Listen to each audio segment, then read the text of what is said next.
Today we hear one of Luke's most wonderful stories, the story of the road to Emmaus, where two of Jesus' disciples are leaving Jerusalem to a town called Emmaus. And these two disciples had to have been close to Jesus, because apparently they were at the Last Supper.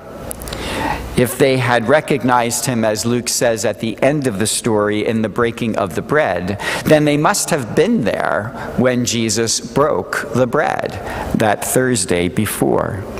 So these are two disciples who are close to Jesus.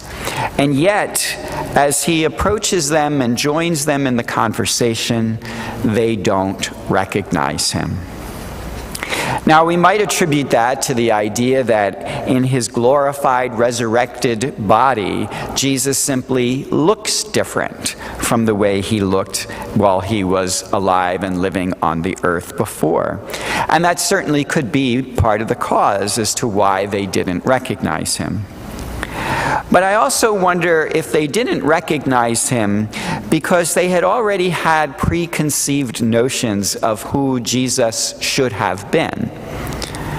We hear they tell Jesus, as they're telling him what had happened, that they had hoped that Jesus would have been the one to redeem Israel, not realizing that Jesus, in fact, had been the one to redeem Israel. But the reason they had hoped is because they had a certain preconceived notion of how the Messiah was going to redeem them. And so, since Jesus didn't live up to that version of the Messiah, he did not fulfill their expectations. And perhaps that's one of the reasons why they don't recognize him, because they are expecting something else than what Jesus presents to them. Of course, Jesus then in the conversation explains to them the meaning of the Messiah as it is unveiled in the Scriptures. And he begins to change their expectation of what a Messiah should be. And ultimately, the story tells us they recognize him. And it's interesting to look at the chain of events that caused them to recognize him. The first change in the story occurs when Jesus looks like he's going to go farther after they had reached their destination. And the two disciples invite him into their homes, into their hearts. They show hospitality and openness and care and love to him. We know also that they are familiar with Jesus' life and what he did while he was among them, and that they knew the central aspects of what he did, so that when he broke the bread in their midst, they remembered and they recognized. And finally, they realized that knowing Jesus wasn't so much a matter of seeing Jesus with their eyes, but knowing and loving Jesus with their hearts. And all of those things come together to allow them to recognize him.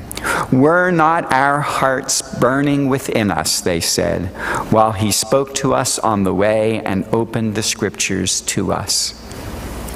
You see, the whole story tells us that if we want to recognize Jesus in our midst, then we have to be careful about what our expectations are of Jesus. All too often when we say our prayers or we ask for things, we have certain expectations of how we think Jesus should be fulfilling them. And when things don't go the way we want them to go, the way we expect Jesus to be answering our prayers, it hinders our ability to recognize him in our midst. Also, we, like the disciples, have to act in a way that Jesus acted. We have to be open to others, to care and love for them, to show hospitality to them, because it's in our actions that open our hearts to be disposed to Christ in our lives. And we have to know the central story of Jesus. We can't expect to recognize what Jesus is doing around us if we don't even know the basic story of who he is and of how he was the one to come to show us the love of the Father, and how his love was so great that he laid down his life for us. For there is no greater love than someone to lay down their life for a friend. And finally, we have to realize that if we are going to recognize Jesus, it's going to be in our hearts. Not with our eyes, not with what we see around us, not what we expect to happen, but a disposition to Christ in our hearts, that we can then recognize him among us. You see, the key to the story is that once the disciples recognized Jesus in their midst, he vanished from their sight. Not because he went away, but because they no longer had to see him with their eyes. They knew him with their hearts, and they recognized that he was with them all along and continues to be with them.